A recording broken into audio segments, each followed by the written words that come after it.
Olá galera, estamos aqui para mais uma aula e dessa vez sobre a Era Vargas. Para facilitar nossa compreensão, o governo Vargas foi dividido em três: governo provisório, que é de 1930 a 1934, governo constitucional de 1934 a 1937 e, por último, Estado Novo de 1937 a 1945. Quem foi Getúlio Vargas? O que ele fez, como ele chegou na presidência e como foi o seu governo. Para isso, a gente precisa saber do contexto, ou seja, antes dele chegar à presidência, o que estava rolando no Brasil e no mundo. E para a gente começar aí, a gente precisa entender como foi, certo?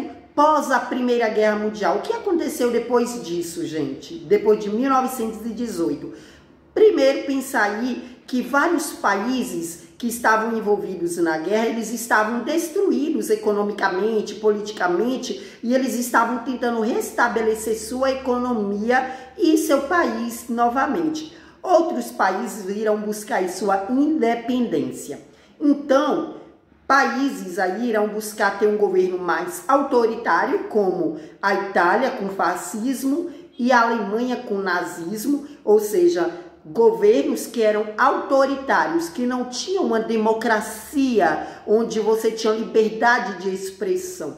Assim também estava ocorrendo no mundo a crise de 1929 da Bolsa de Valores, ou seja, nos Estados Unidos ocorreu aí uma crise econômica e que de alguma forma isso se refletiu em diversos outros países, inclusive aqui no Brasil. Na década de 1920, vários setores da sociedade irão mostrar sua insatisfação contra o governo oligárquico. O que era esse governo oligárquico? Era um governo daquela velha política café com leite, onde havia um acordo entre os estados brasileiros de revezação do poder da política café com leite. Ora era São Paulo, outra hora era Minas Gerais. Na década aí de 1920, nós temos aí no Brasil, certo?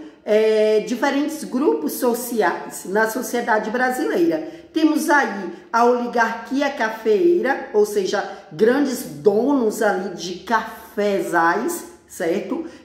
Que o café era o maior produto econômico de base aí para o Brasil, né? Então, o que vai acontecer é que esse grupo aqui cafeeiro, ele vai entrar em conflito justamente com a burguesia, que era um grupo social também que tinha um certo capital, dinheiro, e que trouxe para o Brasil aí no início do século XX, né, em 1920 mais especificamente, várias fábricas, indústrias para o nosso Brasil. Diante disso, foram feitos diversos levantes, conhecidos como movimentos, tá? Com o objetivo de tirar esse governo oligárquico do poder, porque eles consideravam uma política suja, né, corrupta e atrasada. Logo, eles queriam instituir aí o quê? Um governo mais moderno e que buscasse, de fato, trazer maior democracia para a sociedade brasileira. Esses movimentos que estavam ocorrendo no Brasil criticavam o sistema eleitoral brasileiro, assim também como o crescimento da dívida externa, o descontrole das finanças públicas e o privilégio dado aos grupos agroexportadores com políticas protecionistas do governo federal.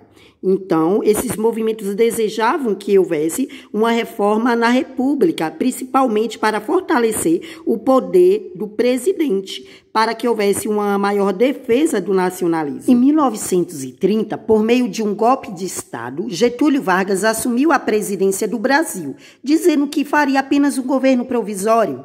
Só que esse golpe, conhecido como a Revolução de 1930, marcou o fim